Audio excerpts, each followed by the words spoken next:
Assalamualaikum warahmatullahi wabarakatuh. Pertama-tama marilah kita panjatkan rasa syukur kepada Allah Subhanahu wa Ta'ala, karena atas izinnya lah kita masih diberikan kesehatan hingga saat ini. Shalawat serta salam kita aturkan kepada junjungan Nabi besar kita, Nabi Muhammad SAW, kepada keluarganya, sahabatnya, serta kita selaku umatnya yang insya Allah senantiasa menjalankan sunnah-sunnah beliau. Baiklah, pada kesempatan kali ini perkenalkan, nama saya Agi Kadir. Saya akan memaparkan materi saya melalui video ini yang berjudul Korelasi Pendidikan Sepanjang Hayat dengan Tujuan Pendidikan Islam. Konsep belajar sepanjang hayat pertama kali dikemukakan oleh Edgar Faure dari The International Council of Education Development atau Komisi Internasional Pembangunan Pendidikan.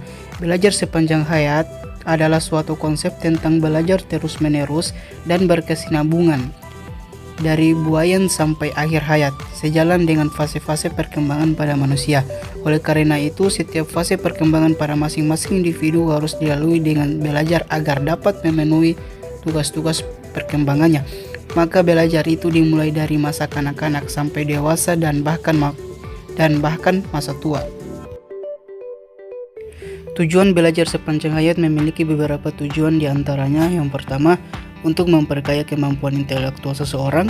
Yang kedua, menjadikan individu yang lebih dinamis, lebih mudah menerima gagasan-gagasan pembaharuan, dan lebih mudah berinteraksi dengan masyarakat di lingkungannya.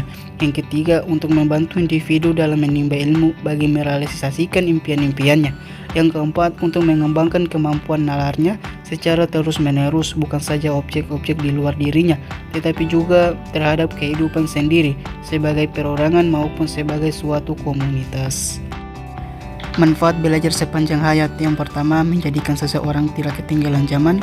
Yang kedua, dapat terus memperbaharui pengetahuannya, terutama bagi mereka yang sudah tidak mengenyam bangku sekolah lagi, dalam arti kata telah lulus dari sekolah formal. Yang ketiga, menjadikan individu yang tidak akan terasing oleh generasi di bawahnya. Yang keempat, menjadikan individu yang berwawasan luas serta mampu beradaptasi dengan perubahan yang akan datang, sehingga dapat tetap memberikan sumbangan ilmu pengetahuan bagi kehidupan di lingkungannya. Pendidikan merupakan salah satu pilar utama dalam pembangunan individu dan masyarakat. Di sisi lain, ajaran Islam juga memberikan pandangan yang kaya tentang pendidikan. Islam tidak hanya memandang pendidikan sebagai akuisisi pengetahuan, tetapi juga sebagai proses transformasi diri yang bertujuan untuk membentuk individu yang bermoral, berakhlak, dan bertanggung jawab.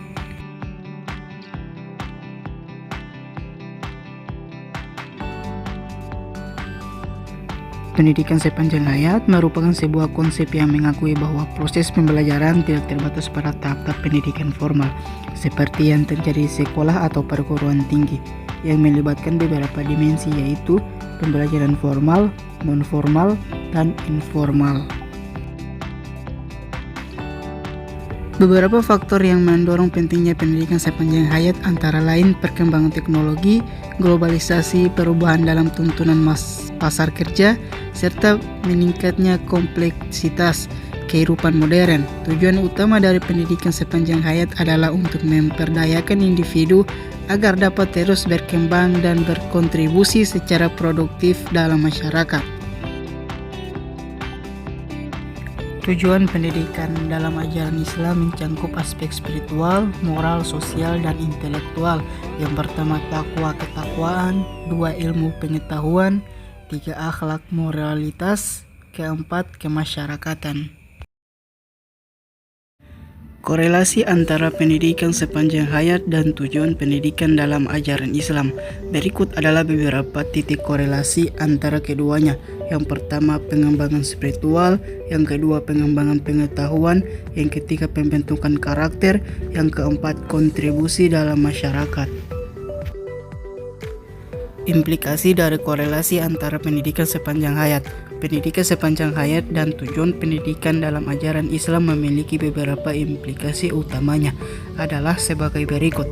Yang pertama, pembentukan manusia yang holistik. Yang kedua, penguatan identitas keislaman. Yang ketiga, kesiapan menghadapi perubahan. Yang keempat, kontribusi positif dalam masyarakat.